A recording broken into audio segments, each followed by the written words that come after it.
Hello student, welcome to my channel Shravan lecture. चलो आज हम लोग कुछ क्लास 10 साइंस के मोस्ट इंपॉर्टेंट क्वेश्चन देख लेते हैं जो आपकी बोर्ड एग्जाम में जरूर आएगा। वीडियो लास्ट तक देखना, पसंद आए लाइक करना और वीडियो को अपने फ्रेंड्स के साथ शेयर कर देना। जल्दी ही न्यू सिलेबस आप लोगों का स्टार्ट होने वाला है, न्यू क्लासेज जो 2022 के स्टूडेंट हैं उनके लिए, ठीक है। और 2021 के स्टूडेंट के लिए भी क्लास चलेगा लगातार। दो वीडियो तो 2021 के स्टूडेंट के लिए आएगा कि पेपर होगा या नहीं होगा। अगर नहीं होगा तो सब 2022 वालों के लिए आएगा। अगर पेपर होगा तो 2021 का क्लास लगातार चलेगा, ठीक है। चलो फिर आज हम लोग देखते हैं क्लास 10 साइंस का इंपॉर्टेंट क्वेश्चन जो आपकी बोर्ड एग्जाम में जरूर आएगा। पहला प्रश्न मैं आप लोगों से पूछूंगा और आप लोगों को बताना है, ठीक है। छोटा छोटा प्रश्न है। देखो, मटर का नाम सुना है, खाया भी होगा। तो मटर का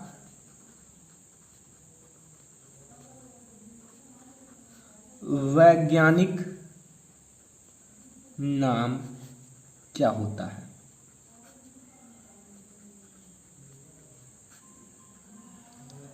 क्या होता है बच्चा पार्टी, आपको बताना है मटर का वैज्ञानिक नाम क्या होता है, जो कि आपके बोर्ड एग्जाम में 2 से 3 बार पूछा भी गया है और आपके बोर्ड एग्जाम में पूछा भी जा सकता है, ठीक है। तो ये ना सोचो कि नहीं आएगा, आएगा। ऑब्जेक्टिव में नहीं, जब आपका अति लघु में आता है। तो मैं आपको बता देता हूं इसका वैज्ञानिक नाम क्या होता है। पायसम सटाइवम। और अगर आप लोग इंग्लिश में लिखना चाहते हो तो कोई दिक्कत नहीं है। PISUM पायसम और सटाइवम SATI हाँ VUM, ठीक है। पायसम सटाइवम। तो फ्रेंड्स ये था पहला प्रश्न। दूसरा प्रश्न आप लोगों के सामने आएगा और आप लोग बताइए कि दो लिंग सहलंग रोग के नाम। दो लिंग सहलंगता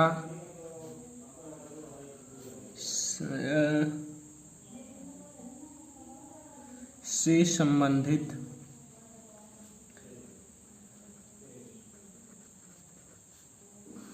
बीमारी का नाम।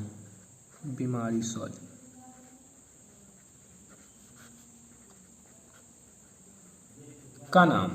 तो लिंग सहलंगता नाम सुना होगा और इससे 2 संबंधित बीमारियों के नाम बताना है, जो कि आप लोग जानते होंगे। नहीं जानते हो तो कोई दिक्कत नहीं, लेकिन आप लोग पढ़े होंगे, क्लास 10th में हो ना पढ़े होंगे, जरूर पढ़े होंगे।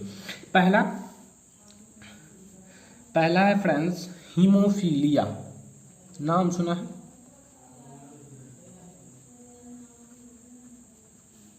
अच्छा, हीमोफीलिया होता क्या है यार, आप लोग जानते हो या नहीं?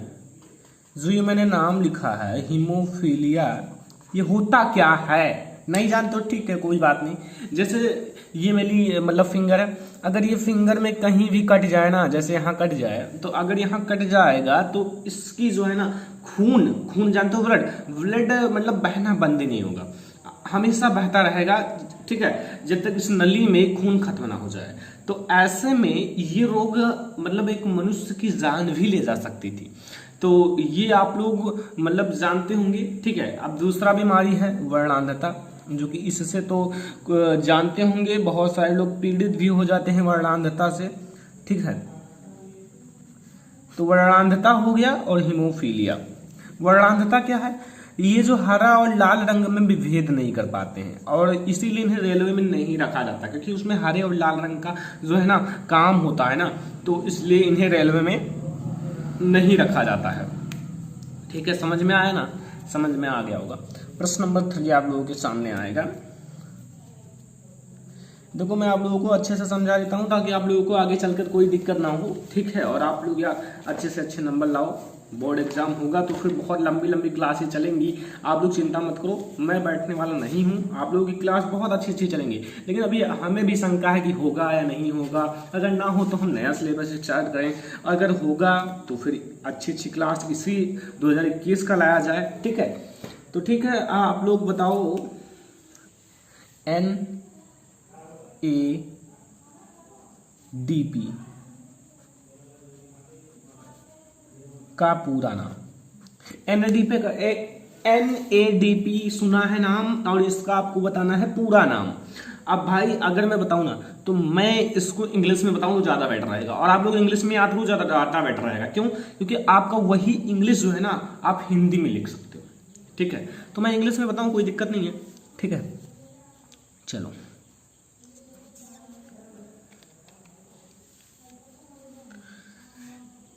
निकोटिनेमाइड, ठीक है, या फिर कहो तो हिंदी में बता दें, चलो दोनों में बता देंगे। ठीक है,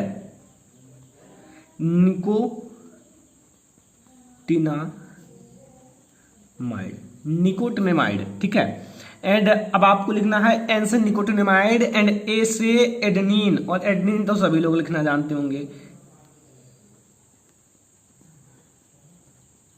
एडेनिन। अब आता है NAD, डी से होता है डाई न्यूक्लियोटाइड, DI से डाई और न्यूक्लियोटाइड यानी UCLEOTIDE न्यूक्लियोटाइड। अब आता है पी से होता है फास्फेट,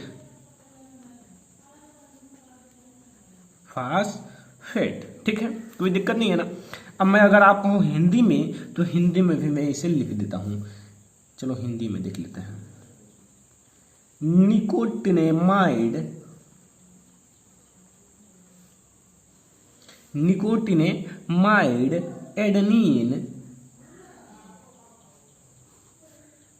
एडेनिन है, ठीक है, एडेनिन, ये एडी है, डी पे बड़ी की मानता है, ठीक है।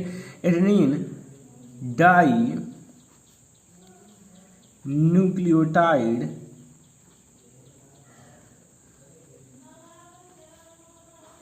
न्यूक्लियोटाइड फास्फेट, ओ यार सॉरी, फास्फेट। देखो अगर आप लोग इंग्लिश में भी पढ़ना चाहते हो ना तो मैं पढ़ा सकता हूँ, क्योंकि मैं अब इंग्लिश में आप लोगों के लिए अच्छी मतलब फैक्ट भी आप लोगों के लिए क्लास 10 करा सकता हूँ, अच्छी नॉलेज आप लोगों को इंग्लिश में मैं पढ़ा सकता हूँ। ठीक है, क्योंकि इंग्लिश मेरा थोड़ा अच्छा है, हिंदी भी अच्छी है, लेकिन हिंदी भी हमारा अच्छा है। हिंदी मीडियम से मैंने नॉलेज किया है, गेन किया है, लेकिन हिंदी तो मेरी अच्छी है ही, लेकिन इंग्लिश भी काफ़ी अच्छी है, मैं आप लोगों को अच्छे से पढ़ा सकता हूँ। लेकिन अगर आप, वैसे मैं हिंदी मीडियम को पढ़ाता हूँ, लेकिन अब इंग्लिश मीडियम की भी क्लास चल सकती है, इसमें कोई दिक्कत नहीं है। ठीक है, साइंस का चैप्टर्स हुए और भी जो चैप्टर्स हैं। ठीक है, अगला प्रश्न नंबर 3, प्रश्न नंबर 4। देखो प्रश्न नंबर 4 जो है ना वो काफी अच्छा प्रश्न है, और आप लोग मतलब जानते होंगे इस चीज को। देखो आप लोग हमें बताइए, चलो पहले मैं इससे कर लेता हूँ, फिर मैं आप लोगों से कुछ क्वेश्चंस पुट अप कर लूंगा। ठीक है, वैसे में आप लोग जानते होंगे सब कुछ, क्योंकि आप लोग पहले से पढ़े हुए हैं और मैंने बहुत कुछ पढ़ा दिया है। ठीक है, एथिल अल्कोहल का नाम सुना है? एथिल अल्कोहल,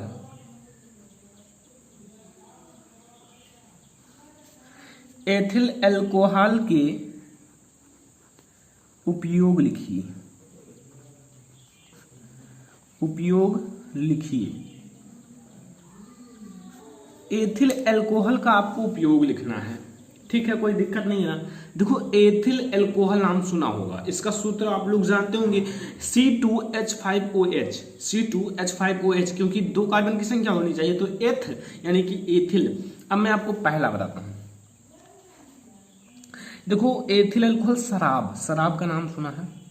शराब तथा अन्य अल्कोहलीय पदार्थ बनाने में, देखो शराब जो है ना, शराब में बहुत ज्यादा मात्रा में अल्कोहल पाया जाता है, लेकिन अब जो है ना शराब भी बहुत सारे लोगों के लिए ना मतलब क्या हो गया है, लाभदायक हो गया है, क्योंकि इससे कई सारी बीमारी को मारने में फायदा करती हैं, जीवाणुओं को भी मार देती हैं। ठीक है, तो इसीलिए कोई कोई थोड़ा थोड़ा ले लेता है, 1-2 ढक्कन। ठीक है, लेकिन अब दूसरा देखो, यह एक अच्छा विलायक है, यह एक अच्छा विलायक है। और तीसरा जानते हो, पेंट बनाने में, पेंट सल्फर गोंद बनाने में, ठीक है, कोई दिक्कत तो नहीं है, समझ में आ रहा है हर एक प्रश्न? ठीक है, तो ये आपके एथिल अल्कोहल के कुछ उपयोग हो गए बच्चा। अगला है प्रश्न नंबर 5। प्रश्न नंबर 5 मैं आपको बताता हूं। देखो यहां एक आप लोगों को बताना है, रिएक्शन है, बहुत इंपॉर्टेंट है, एसिटिक अम्ल।